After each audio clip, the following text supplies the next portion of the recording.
Hello, welcome to Unlockwise. Today we are going to be doing plane trigonometry. So trigonometry is a branch of mathematics where we study triangles, angles. As we move into trigonometry, I want you to understand something for the syllabus. Firstly, we are going to be doing the units. And for these units, we do the radians and the degrees. That is the first. This will include the conversions as well. Then number 2, we are going to be dealing with the arc length. Then number 3, we are going to be doing the sector. Number 4, we do the segment. And number 5, it's now the problem solving.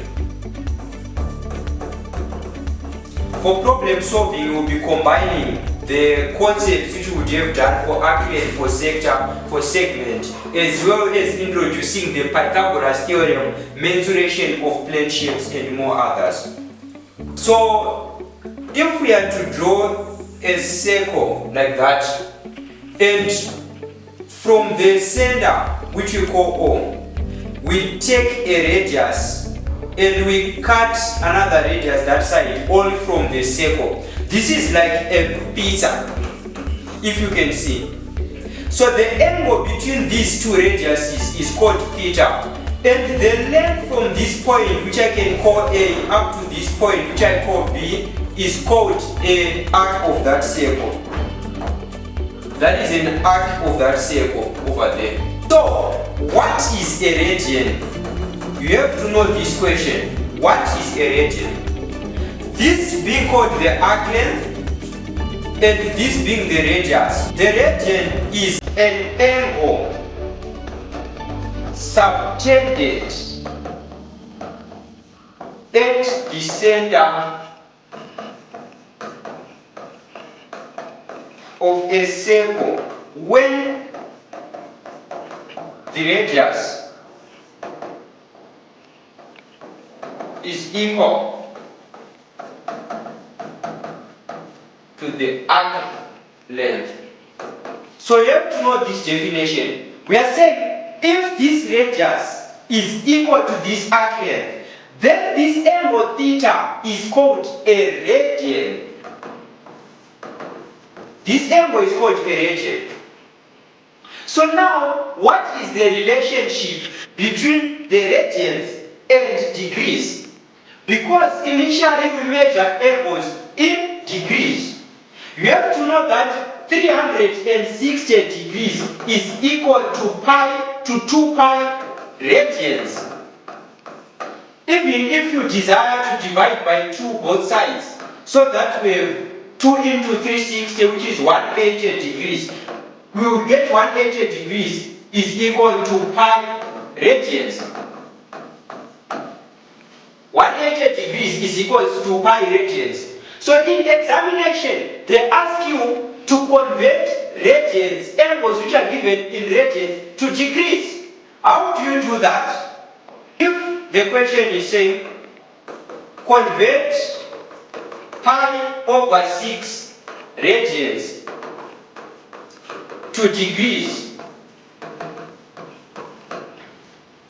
you write our fundamental relation. The 180 degrees is pi radians.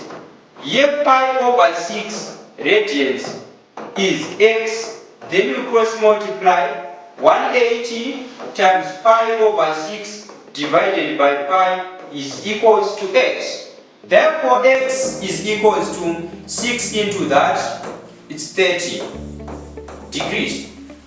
And they can ask you to convert, let's say 60 degrees to radians. We use the same conversion. 180 degrees is pi radians. Therefore, 60 degrees is x.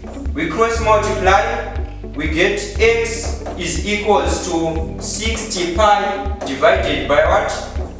180.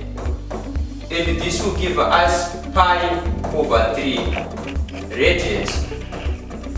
So you have to master these conversions in order for you to go on with this topic. Happy and smiling. Length. So the derivation for the arc length, if we have a circle, the length of this whole circle, we have a name for it, we call it the circumference. The circumference. And C, to find the circumference, it's 2 pi r. This is the formula to find the circumference of a circle given its radius. If I make a sector like that, and this is theta, this is point O, this is point A, and this is point B. From A to B, this is called an arc. So in degrees, the arc length, which we can name as the symbol, we say S is equals to, you see this length, it's a fraction of the whole circle. And if it's a fraction of the whole circle, we can say this fraction is related to the angle theta, whereas the whole circle is related to what? 2 pi r. We now multiply this. Theta divided by, it should be 360, sorry. Theta divided by 360 degrees, because the whole circle is 360 degrees. We now multiply this by our formula here, which is 2 pi r. If we can say 2 into 360, it will give us 180. So this is the formula of the arc length in degrees. Things become sweet when we move from degrees to radians. In radians,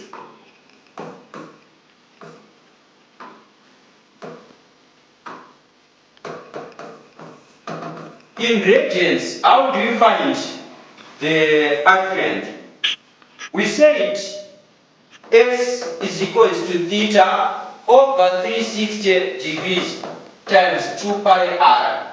But 360 degrees is 2 pi radians.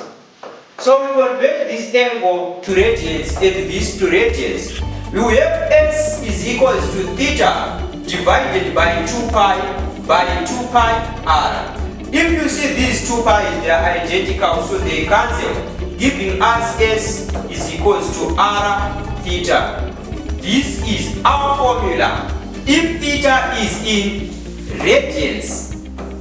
So when you are using your calculator, you have to make sure that it's in radians, and to put it in radians, second function mode, and you select option number 4 if it's this type of a calculator.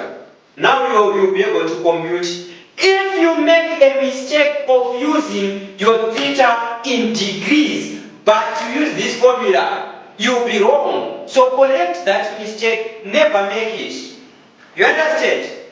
So now let us move from arc length, we move to sector. Let us deal with the sector of a sector.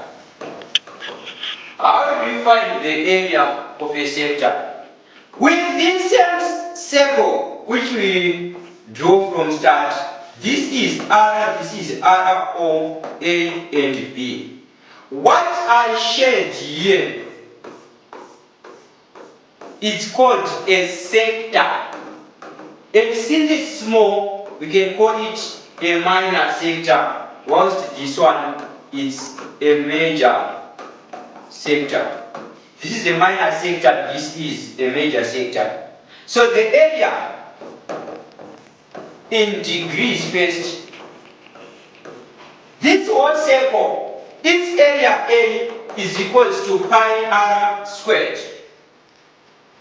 But this is a fraction of the whole circle. So A of the sector is equal to theta divided by 360 degrees, because it's a portion of the whole theta, multiplied by pi r squared. And this is it in degrees. Nothing can be simplified over there. In radians,